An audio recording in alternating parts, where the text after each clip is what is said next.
You are listening to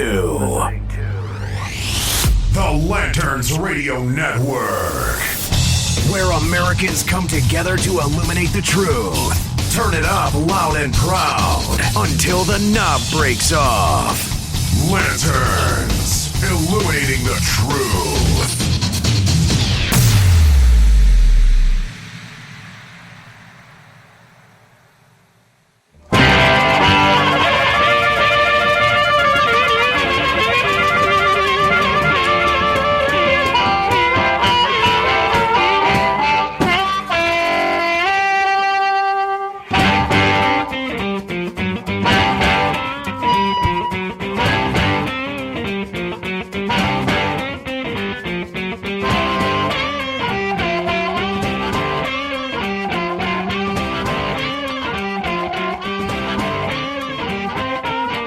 Hello, everybody, and welcome to Defenders of American Exceptionalism on the Lanterns Media Network. My name is Dylan Lyles. That guy over there is Aaron Priest. Say hello, Aaron. Hey, what's up? I didn't say that. I said say hello, Aaron. Oh, hello, Aaron. Very good. Very good. See, we're training him, folks. It's a slow and tedious little thing, but we will get there. We will get there. We hope you guys had an awesome week. I had a blasty blast. Aaron, we don't care. So I actually had a great weekend. I traded my motorcycle for a tractor, and then bought another motorcycle that was even better. That's at about half price. So I had a good one. You had a good one. That's not too bad, I guess. I mean, it almost kind of makes you kick yourself for, getting one motorcycle over another. However, the new motorcycle you have, I admit, is very, very pretty. Thank you. Very pretty. It's very pretty. It's not as good as mine, but it's still pretty. So we can't all be as perfect as you. Well, you're right. There has to be a losing ball team. Otherwise, it wouldn't be a game. So now that I've stroked my ego, folks, we've got a great show planned for you guys today. One of the big things we're going to talk about starting this whole shindig off is, gosh darn it, I feel like we're a low budget version of TMZ. Seriously, the celebrities cannot get out, at least of our...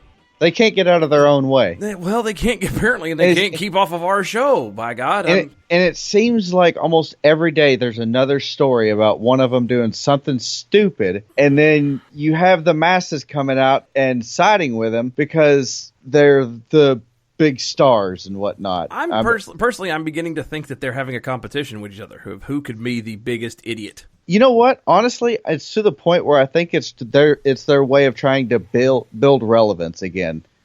Because a lot of these people aren't really doing so well in the movies anymore, and a lot of them are also kind of overrated and crappy actors. So, that might be their idea. Hey, let's go out and cause chaos and become relevant again. Yeah, or let's make some waves. So maybe when I get ready to have a movie or a show or whatever it is that they happen to do, a musical, whatever, that they will turn around and people will go, "Oh, I remember that guy. I remember he was a little bit nuts, but I remember him from the news. Let's see what he's doing." And for no other reason than the fact of, well, let's go watch him make a fool of himself. Then because.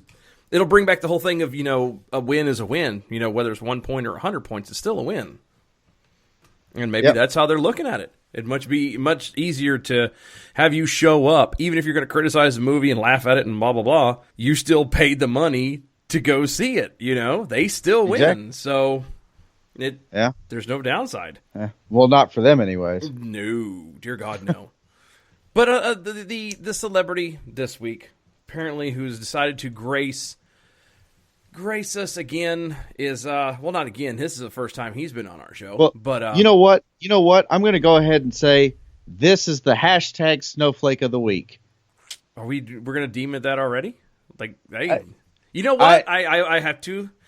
It fits. It does fits so good. So I know it's early, but yeah, we have our Snowflake of the Week. Yeah, Lee. He bless his heart. He needs a hug from something. Well, the thing is, of course, they're running out of Transformers to do about. So, well, they couldn't. They had to go and get Mark Wahlberg for the last one, so that shows you where he stands. If you haven't figured it out yet, folks, we're talking about Shia LaBeouf or Laboof or Labuff. Is it Labuff? I'm sorry, but the kid from Even Stevens on Nickelodeon 20 years ago. Holes and God knows what else. Wouldn't you? Yeah. I'm sorry, and maybe there's a long lineage of this name, but wouldn't you change your name to something that I don't know people could pronounce? You never know. I do. I say he needs to change his name to something a little bit better than that because it sucks. Well, and here's the thing. This isn't his first brush in with the law. Oh dear God, no. He I think the cheese slid off his cracker a little while ago, and it seemed no. Stop it. He doesn't even have a cracker at this point. Well, not at this point, but at one time he did. But then the cheese started sliding off, and it seemed like he was kind of coming back and becoming a quote unquote normal person, and then he went back off the reservation. He was dating Megan Fox. That's what it was. And then she broke up with him, and that would set me into a depression too. I have to admit. What, the dating her or the breaking up part? The breaking up part. I don't know. I hear she's about as loony as they come. That's what they make whiskey for. She's about. I heard she's a few sandwiches short of a full picnic. Yeah. And you know what? That comment's probably going to get me some hate mail from some feminists. Yay! Hate mail. We love hate mail. Oh, yeah. It's getting good, too. It's getting good. That's what I was always told. But anyway, you know what? I've realized that we have been talking for every last bit of 5 minutes about this guy, and nobody knows what the heck we're talking about. So, Mr. Laboof, or Buff, has decided that he was going to start, him and a couple other people actually have done it, but has put up an art, what do you call it? Exhibit, I guess? I don't know. All it is a wall. We'll give it that title, just because... I seen it in the article. It said exhibit, and so I'm going to stick with that. It literally is. I'm looking at a picture of it now. It's a white wall, which there's irony right there. Well, it's more of a gray off-white, but it's still a wall. That's what makes me giggle. Yeah. All right. It's a wall with a camera on it, and in black painted letters, it says, "He will not divide us," referring to Donald Trump.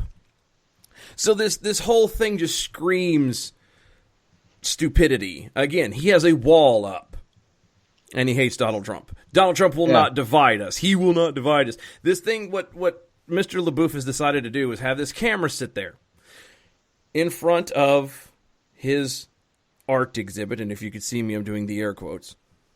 and it's supposed to run literally 24/7 for the next 4 years, the entire length of the first part of Obama. That's almost like Trump. saying 2016 instead of 2017. And President Trump's presidency, the entire span of it, or at least 4 years. And so apparently, why do people do timers that long? I don't. Sorry to get off. Oh, never mind. I'll Google that later. I'm sorry. Let's get back on task. We don't want to dive into those weeds. But anyway, the point of what happened was Mr. Labuff was arrested this past week because apparently he had gotten into a slight altercation with this gentleman who was standing outside of his exhibit. What had happened, I guess they had started arguing, and Mr. Laboof had pulled the man's scarf and ended up, quote-unquote, scratching his face.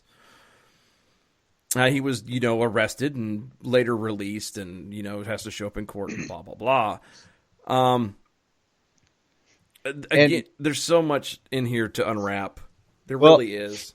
So in the article, it says, in one video, a small gathering of fellow protesters chants, quote, "He will not divide us," unquote, as the bearded Mr. Labuff, you got me calling him that, Mr. Labuff speaks. A police officer approaches, and Mr. Labuff, I said it right that time. Mr. Labuff appears to get into a verbal altercation with him, speaking of the police officer, before the officer places him in handcuffs and escorts him out of the camera's view. So, but you brought up a good point in his art exhibit, using that word very loosely. Using that word very loosely is there's two things. Number one, he did it on a wall, which is apparently angering everyone because Trump's talked about building a wall. Irony point number two, his message is we will not let him divide us, yet he's out there getting into physical altercations with people who disagree with him. Yep. And if that doesn't scream division, I don't know what does. I mean, did I miss something? No, we're both sitting at pretty much the exact same spot. I don't understand how it is that, and again, I go back. I understand if you have a conviction, you believe something, it's real to you. I got it. I don't begrudge you of that. I don't stand in your way of that. Yeah. By all means, we're every last one of us is completely different. Yeah, I may not agree with you on everything, but I will fight with you and stand by your side to ensure that you have the right to say it. Absolutely, but that's the key is they want to be tolerant. Again, I'm doing a lot of air quotes. If y'all could only see, I'm air quoting all night tonight. But if you could turn around and just see the fact that they won't. They're doing the very thing they're claiming they're against. You know, they're about tolerance, but they will exclude anybody that doesn't agree with them. You know, they're all about love, but they will scream and hate and be belligerent to somebody who doesn't agree. The lack of consistency, the ass backwardness of everything is. It's mind-boggling how it is that grown adults cannot see this. It's almost like they wake up in the morning and say, you know, I did something really stupid yesterday, but I think I can top it today. It's like they're issuing a challenge to themselves just to see how far they can push the boundaries of idiocy. That's what I'm thinking too. I don't understand. I don't get why somebody wants to. Do they not take the time to think about their cause? No, and I can answer that. That was a rhetorical question. No, they don't. Everything that progressives and the left do is hinged upon feelings. How do you feel? What does it make you feel? That's the whole thing with this whole refugee ban that or as quote unquote ban that Trump just signed into order or to law or whatever. Not to all law, his executive order. Yeah. The thing he just signed. We'll square all that up in editing. But yeah, and we're going to talk about that in the next segment. But they based purely off of emotion. Oh well, we're not going to look at this as well. Let's try to protect ourselves from the bad side of people trying to come over and blow us up and everything else. No. We need to look at families. We don't want to tear up families where they're running and we have to help them and blah, blah, blah, blah, blah, blah, blah. Well, and you know what? And this is a phrase that I've used in probably all 3 episodes so far, and you'll probably hear it from me a lot. It's the lack of intellectual consistency. Yep. It's do as I say, not as I do, and it's just ridiculous. And the things that Obama did that they were fine with, now that we have a Republican president, they're all of a sudden against it. Now everybody's wanting to hold on to the Constitution, and now everybody wants to talk about rights and how there shouldn't be so many executive orders written and all this shenanigans. But yet where were they the last 8 years? Yeah.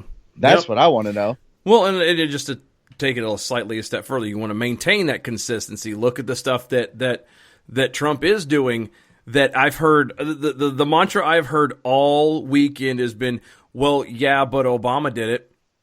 Yeah, And I'm beyond tired of these, and I won't even give them the benefit of calling them high school antics. This is middle school, elementary stuff. Well, and that's it. It goes back to what we were all told as kids: 2 wrongs don't make a right. Apparently, they do now in this alt fact world we're living in now. Yeah. Who decides this stuff? Who decides? Who decides at what point that we go from being normal and factual to this alt fact world or whatever, post fact world? Probably people that like Shia LaBeouf and Ashley Judd. Oh, thank God we're not talking about her this week. I can't tell you how happy I am about that one. Yeah, I'm really happy that we're not talking about her, because I think I may have to put a fork in my ear or something. Yeah. I use a rusty screwdriver. Just kind of jam it in there and dig it around. Yeah. Oh me, but yep. It's just confusing to me. I don't understand who decides this stuff and why it is that we don't get notified of it in advance. You know what I mean? Yeah. This idea of post fact world. This is what we're living in now. We're using alt facts and this. No, I'm tired of it. If it walks like a duck, it quacks like a duck. It's not a horse. You can't change the name of it and expect it to be something else because you decide to change the name of it. What's right is right. What's wrong is wrong. What's consistent is consistent. What is a flop is a flop. Exactly. And the day that every last one of these people gets their head out of their ass and actually starts following things the way it's supposed to go, being consistent, we won't have this problem. We won't have this problem. We wouldn't have this problem if they would have followed through and moved to Canada. Oh, yeah, I heard a lot of them got rejected. But I digress. I digress as well. It's bless your hearts. Oh, well, folks, we're going to take a break here in a minute. When we come back, we're going, like I said, we're going to probably tap into the refugee ban that is making a fluster and a kerfuffle in D.C. and actually all over America so far. But again, you are listening to the Defenders of American Exceptionalism on the Lanterns Media Network.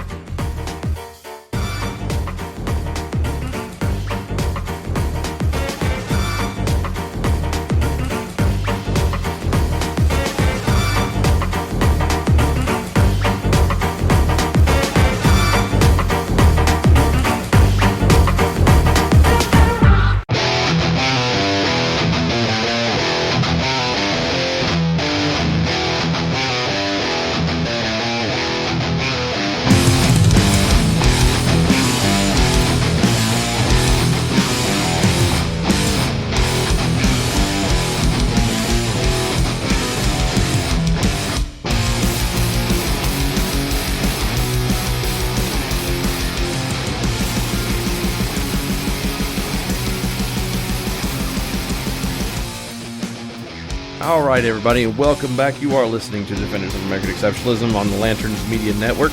I'm Dylan, and that's Aaron. He's drinking coffee. Give him a moment. He had to swallow. Yeah, that's... Hello. There he is.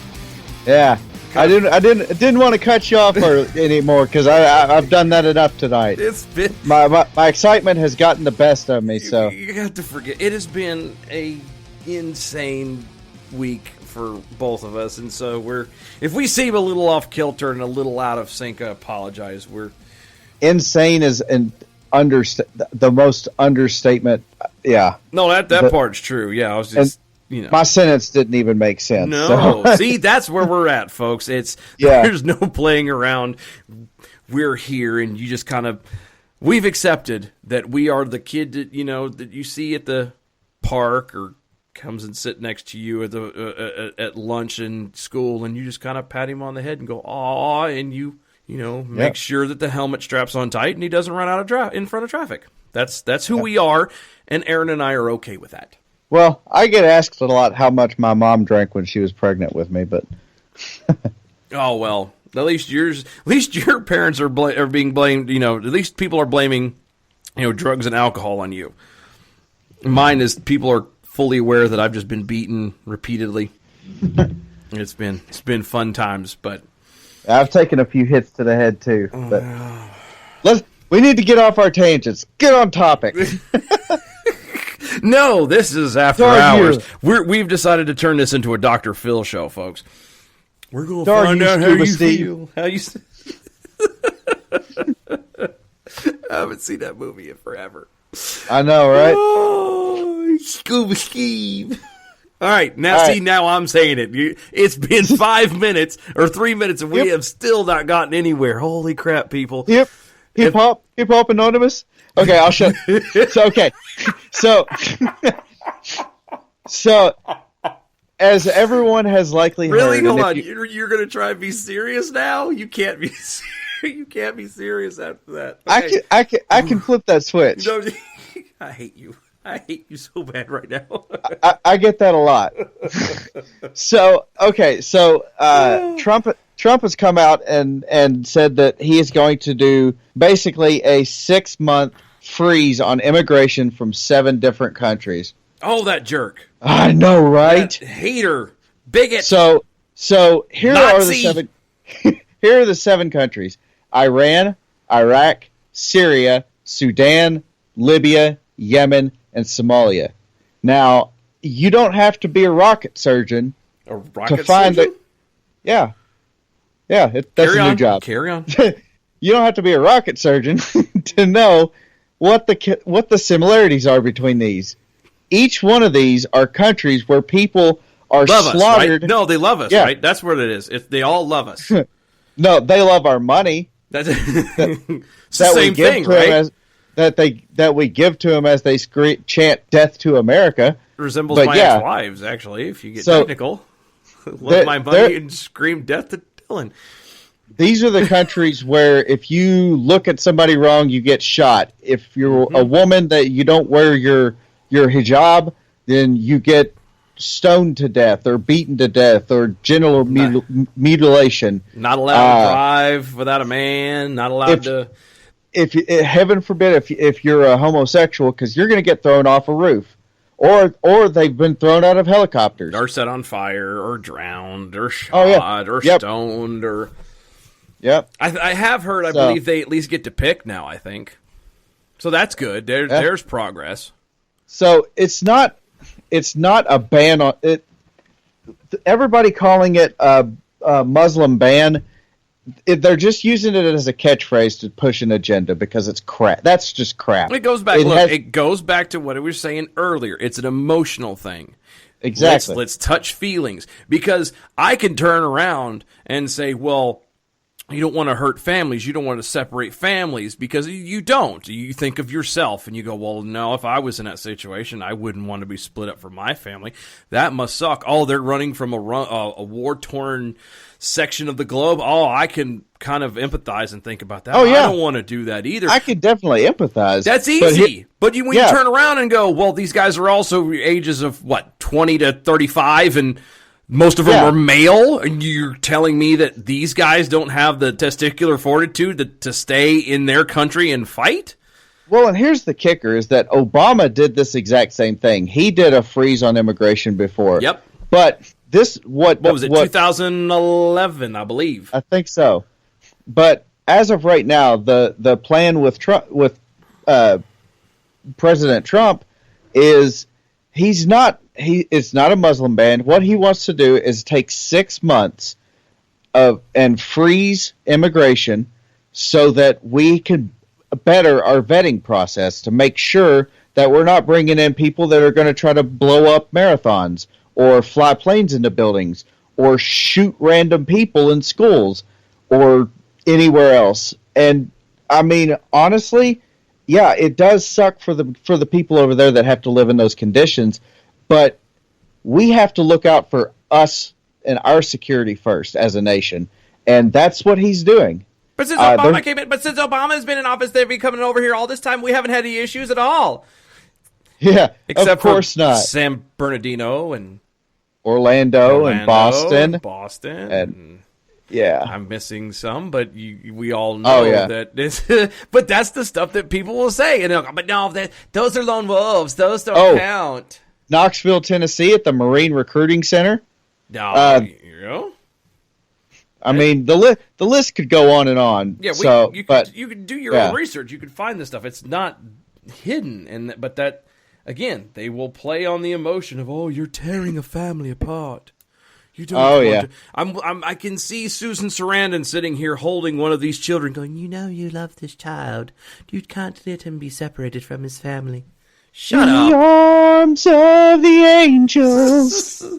Oh, I think everybody just turned off the radio. Yes, now. Thank you. The 3 people that are listening that normally listen to us, we're now down to 1, and the only reason they're still around is because they're deaf. Yeah. Somebody's dictating it somewhere, and their eyes rolling in the back of their head. They think we're Piers Morgan. So. Wow. So I suddenly have to reevaluate my life choices if I'm being compared to Piers Morgan. Well, when I sing like that, I bring it on myself. But so back to the topic. There's an article that one of my friends wrote. His name's Justin Charters. He works for Independent Journal Review, and I'm gonna give him a plug here because there are very few writers that I really strongly pay attention to and read all their work. He is one of them. He is an amazing writer, super down to earth, awesome guy. Does a lot of stuff for the veteran community. I can't speak highly enough about him. So he wrote this article where he interviewed Johnny Walker, who was he might enjoy that, but Johnny Walker, who worked as Chris Kyle's Iraqi translator during the Iraq War. So this guy, I mean, he has been there. He knows how these countries are. He knows how these people are. He worked with Chris Kyle. I mean, what more do you need on your resume for credibility? So, in the interview, Walker he didn't hold anything back. He said, "I agree 100% with President Trump's decisions. The national security of the United States is a paramount issue. All President Trump is doing is ensuring that people can go about their day without living in so much fear. Women don't have to worry about walking around the mall. Kids don't have to worry about going to the school. Look, these countries don't have a database that keeps track of its citizens, and we can't depend on a government database in countries that do, because if they have one, it has a political agenda behind it.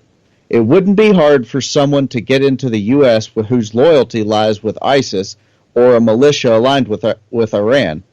While the militia isn't necessarily our enemy right now, they don't have the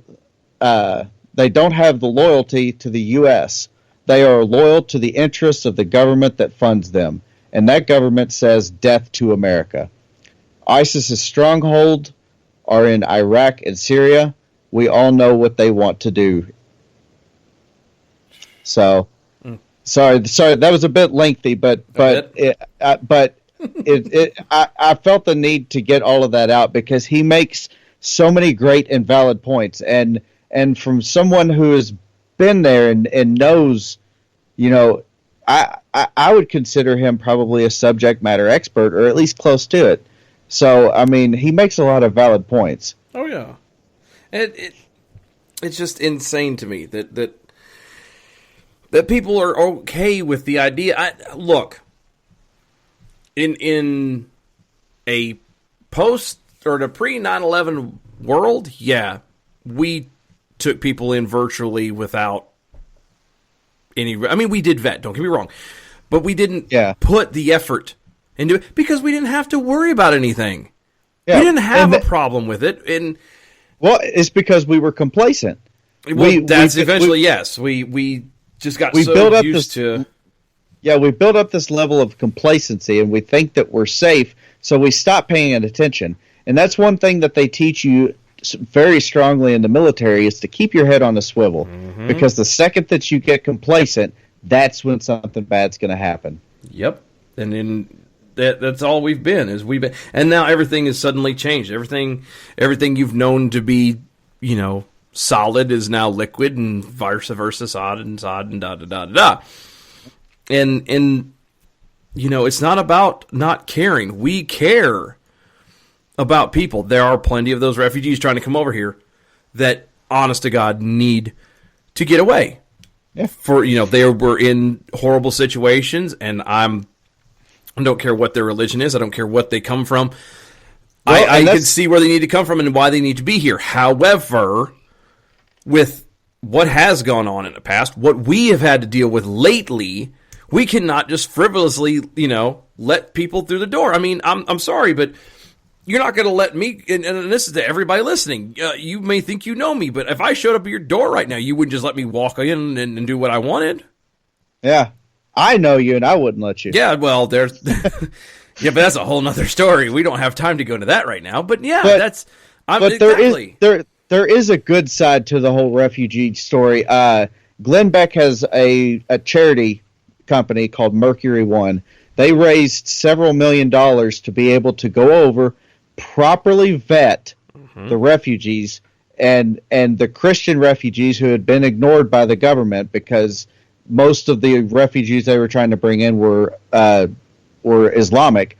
So Glenn Beck took his charity company and went over and has saved over 4,000 people. Yeah. And all these families, which is great. And see, that's the thing. It's a private organization, and that's what they're doing. And what the reason that they needed all that money is because they're taking these people, relocating them to a new country, providing them with housing, food, work, or job training. Job training, all this stuff, and they're not getting that here. The people that come here, the government says, "Well, welcome to America. How many benefits do you want?" Pretty much. We'll give you free insurance. We'll give you a paycheck. It's not. Instead, Glenn's company is teaching them to be self-sufficient. Well, and the only other problem I have with that, too, is out of all of that, the refugees and stuff that he has done, to my knowledge, not one of those 4,000 folks showed up on American soil. Not one. All of them are scattered throughout the rest of the world, because the rest of the world is like, oh yeah, no, okay, and for some reason, well, no, we all know what the reason was, because Obama decided that he wanted to play politics. Yeah. And, we can't bring in Christians because Christians, there's just like white people, there's plenty of them around here, so we need to worry about the Muslims, and we need to be nice to them, and da-da-da, and set one race and one religion above another. It was all about political expediency. That's all it was. And honestly, most of his tenure has been that, about political political expediency. Man, my brain is not firing on all cylinders. No, it's man. It's. I think it's about the time to pop out some alpha brain from on it. Something. Maybe it's memory and focus. But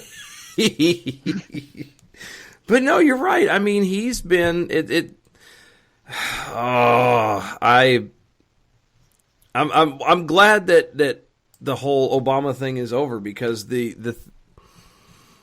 just the way he's did things for 8 years, and it was nothing but emotion. It was nothing but, let's play on feelings of people so I can get my way, so we can turn around and do this stuff. And I for what end, I have no idea. All I know is it's irritating that now we're having to clean up the mess.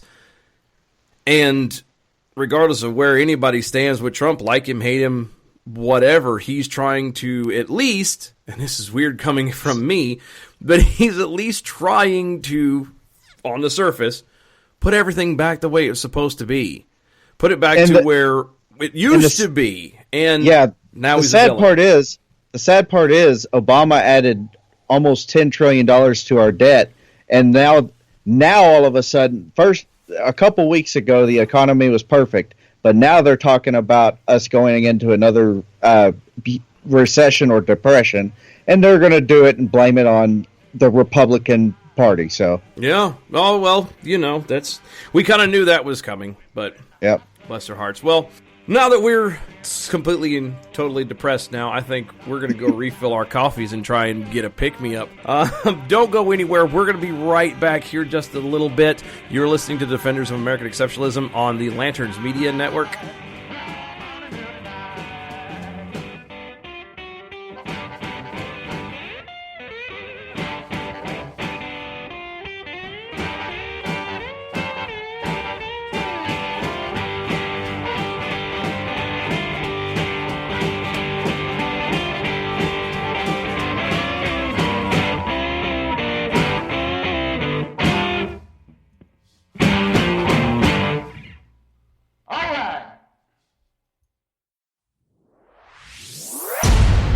You are listening to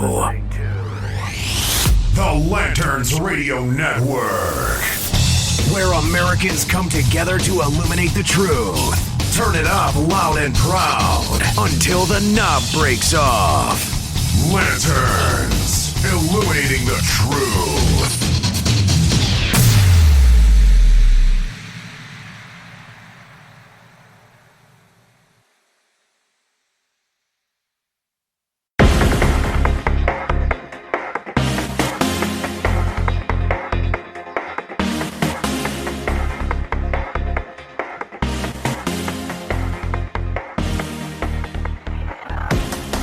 Hello, everybody, and welcome back to the Defenders of American Exceptionalism on the Lanterns Media Network. I'm Dylan, and that's Aaron. You could reach us at Defenders of American Exceptionalism on Facebook. That's the name page. You can also reach us on Twitter at DOAE Show. Aaron, you can be reached at, what is that, AFVET03, and that's pretty much everything in every platform. Yeah, that's AFVETTE03. That's what I said. Well, you said that's what I said. No, they might not have known that it was two T's. That's what I said. Okay, my bad. You're smart. I'm stupid. No, we're both hyped up on caffeine and lack of sleep. But at least I'm pretty. At least one of us is. Got the face for radio, and I can be reached at Dylan Lyles on Facebook and on Twitter. So.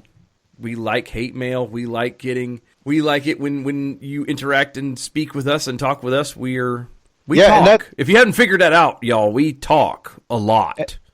A lot. And that's the thing. With social media, it's such a great platform for everybody around the world to be able to communicate with each other. So if there's something that you want to hear from us, if there's something that you want us to discuss, send it to us on one of the platforms, whether it's Facebook or Twitter, one of our personal accounts, whatever you want to do. But engage with us. And yes. we also have a group off the page also called Defenders of American Exceptionalism.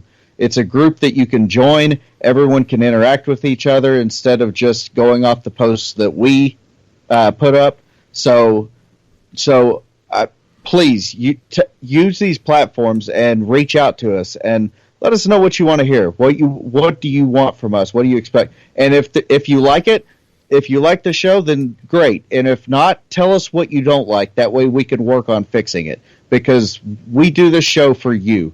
We don't do it for us. We don't. We're now. Bear in mind, and you may or may not have heard other people's. This we like to hear info, and we like to take it up with you guys and make it. You all happy. You are the audience. That's what we're here for. However, we are a dictatorship, and if we don't like it, we just might not do it. So you have to. We reserve the right to tell you no. Yeah, but yeah, and we'll do it respectfully.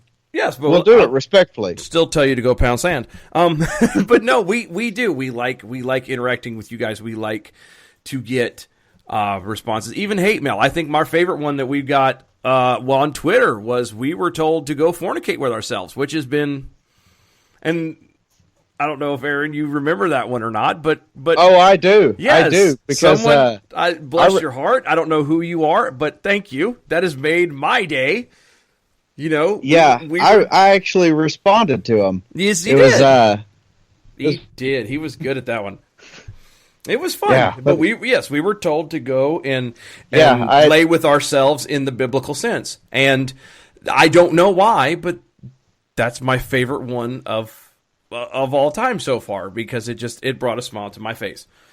So, but yes, you know how to reach us. We love to hear from you. Also, something else before we move on real fast, Aaron. The other thing we need y'all involved in is our hashtag Snowflake of the Week. If there's anybody you want to add to that list, yes, somebody you've seen, you're welcome. Someone is paying attention and driving this train wreck off the cliff. If you have somebody that you've seen in the news, somebody that just drives you insane, a snowflake that you think deserves to be receiving awarded, yes, the prestige that is the hashtag Snowflake of the Week, by all means, get on Facebook, get on Twitter, get us individually, get us on our pages, and tell us about who this individual is, and if we get enough of the votes for this individual person, then you will be hearing about them on upcoming shows. So that's how you get to be involved with us. There. That's our PSA for the day. So let's move on. Well done, sir. I try. You'd think I'd do this professionally. We're going on to now one of the big things going on. One of the other things, as we all know, Trump, having come into office of the presidency, has been making waves and excitement unlike anything the world has ever seen thus far. One of the other things that he has done is signed an executive order looking into starting of the Keystone Pipeline, which, if any of y'all remember, President Obama kind of squished. Oh yeah, there was a huge push for it because of how much cheaper it would be for us to get the oil that we get, and it would save so much money. Plus, it would actually it would have significantly lower carbon emissions. It would leave a significantly lower carbon footprint than the current method of bringing it by train or by barge or all these other ways. So one of their biggest arguments is greenhouse gas emissions, but it would actually reduce that. Mm-hmm. So that makes it clear that they're not going off facts. They're not going off logic. They're creating a narrative. They never do. And then they never do. Exactly. And so I've got something pulled up here. In 2014, total U.S. greenhouse gas emissions, and this is from the EPA website, 12% were from commercial and residential, 9% agriculture, 30% electricity, 26% transportation, and 21% industry. Yeah. So the fact that the second highest is transportation, and it's the same, the way that the gas is being transported right now falls into that category. Mm-hmm. So if we take that away, then we're doing what all these people are claiming they want done. So it's an obvious win-win, but people keep coming out with all these different excuses as to why we shouldn't do the right thing. And for whatever reason, too many people are falling for it and believing it. But yeah, well, that's how it always goes. Is there's this level of, well, it talks a good game to stand for something. Oh, well, I wanna, feed the hungry in Zimbabwe. I wanna, do all this stuff, but then come time to actually, put your money where your mouth is, all suddenly, well, no, we can't just do it because, something's going to happen. We can't go feed these people in Uganda because, what's going to happen is the warlords are going to come over and they're going to take everything and they're still not going to get it and it's just going to be a waste of time. So why bother? Or whatever retarded, mentally insane thing that you have to do to get to whatever logic that they have. And here's another dose of irony. Is that Leonardo DiCaprio has been one of the biggest mouths about this and climate change, and we need to fix it. Yet, God. Instead of teleconferencing, instead of Skyping and using technology, he flies around in his personal jet, which as much as he uses it, he probably has a bigger carbon footprint than the entire state of Iowa. So, oh no, he's the only person. No, hold on, I'm going to defend him. Nope. I will not let you talk about Mr. DiCaprio that way. That fine young man happens to own the one and only functioning electric airplane. Really? Yes, he does. Well, that's why he doesn't have to do Skype, because then Skype technically uses more carbon emissions because of the electricity he has to use Skype on his computer. well, I learned something new today. Yeah, I'm so full of that, it just doesn't mean. But that's how he acts, though. It's like, well, you can't talk to me about that because I'm saving the world, as I'm not saving the world. It's just something that people want. They want to feel better about themselves for some reason. They can't actually get up off their ass and go out and do good. They have to talk about making everybody else do good. You know? Yeah. I'm not going to stop. I'm not going to stop being or my quote unquote contribution to global warming. But I'm going to tell you that you need to, and I'm going to scoff at you and laugh at you every time you don't do it. And you know what? That kind of leads me into something different. There are a lot of people that depend on the government to do so many things, whether it's housing assistance, food assistance, schools, all these things that people are expecting government health care. But that's not their job. Their entire purpose is to preserve our rights to the life, liberty, and the pursuit of happiness. Not the obtainment of happiness, but the pursuit of happiness. And when they speak of equality, they're not talking about equal outcome. They're talking about an equal starting ground. Yeah. And that's the thing. And a lot of people misconstrue these ideas and these views, and it really needs to be something that people talk about more. Mm-hmm. It goes back to the emotion thing. I'm telling you, everything falls back on the emotion. That's the tactic that they want to use.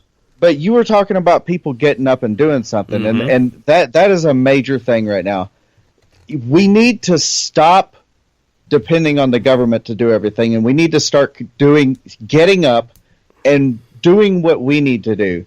And that's something that, outside of politics and outside of all of this, that's something that everyone should actually implement in their life. Yep. Is if you want something, work your hardest for it.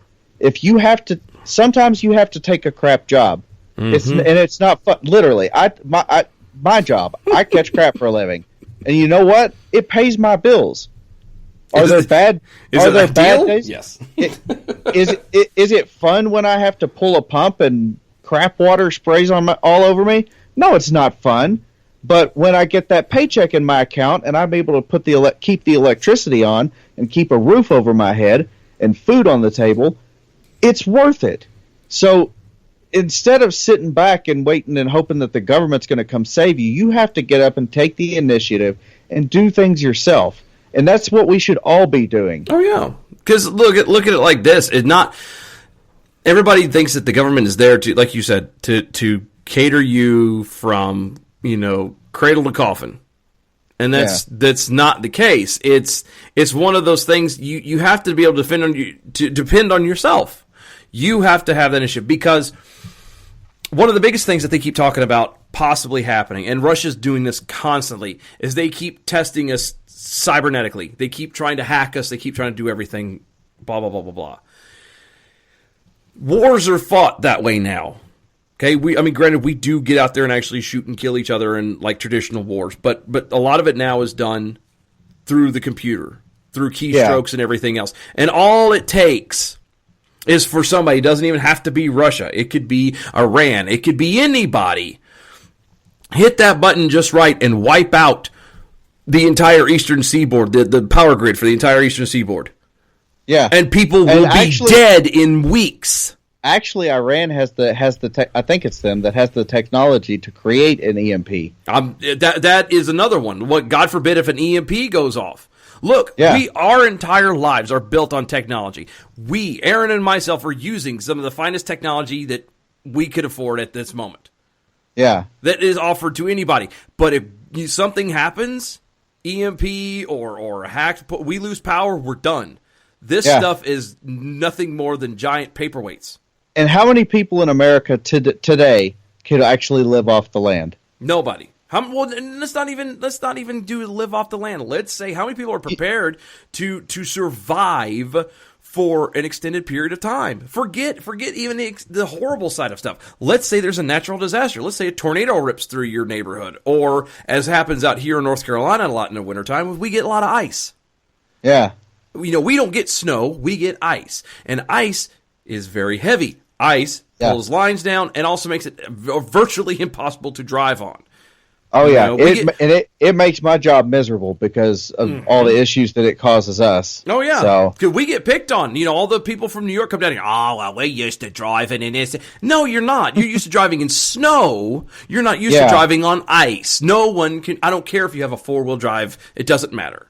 Yeah. But it becomes four-wheel slide. Four-wheel slide, exactly. And that's what I'm trying to tell people. And even in something like that, I've had power. There was one year where it was almost 2 weeks, seriously, that I was completely shut down and locked in my house. And you have to, most people are not prepared for that kind of stuff. They're not ready for that. And thank God I live near the Amish. And they like us. So I might stand a chance. And we have horses. So. And you have horses. See, you're lucky. I've got 2 feet. You ever seen a fat man walk in snow and ice? Ugh, it'll. Well, I usually don't carry a mirror around with me, but so. But you tell me the wife is following you with a camera? No. But kind of getting back to something that I was wanting to push off, and I know that I want to try to inject something at least mildly inspirational in each show, and I know sometimes it's going to be cheesy, and sometimes you might not care or listen, but I still want to do that. And today the point that I want to push is that you have the opportunity to do whatever you want and be whatever you want. You can think your reality into existence, and if you think about it hard enough and you stay optimistic and you work your butt off, you can achieve anything. And that's the great thing about America, the America dream. America is not just a geographical location, it's an ideal. It's a group of so many different cultures that can come together and make anything out of themselves that they want to do. Mm-hmm. That's why so many people want to come to America. So you, like I said, you have the ability to do whatever you want and be whatever you want. You just have to get up, take the initiative, and have faith in yourself, and don't give up. Don't be afraid to hear the word no, because you're going to hear it. But for every 20 times you're told no, that one time you'll be told yes, and it'll be worth the time that you put into it. Sorry, I was trying to not to be a jerk. I was so going to be a jerk, but I'm like, you know what? No, he's right. He's right. Just, look at us. Look at us. We're the epitome of that example. If it wasn't for putting an effort in and dealing with no and everything else, we wouldn't be sitting here talking into empty space. So we are the Defenders of American Exceptionalism. Guys, thank you so much for listening. Again, you could reach us at Defenders of American Exceptionalism on Facebook. You can also reach us at DOAE Show on Twitter. You can reach Aaron at AFVET, VETTE03. You can reach me at Dylan Lyles on the Twitter. Guys, thank you so much. We will see y'all next week. Bye-bye.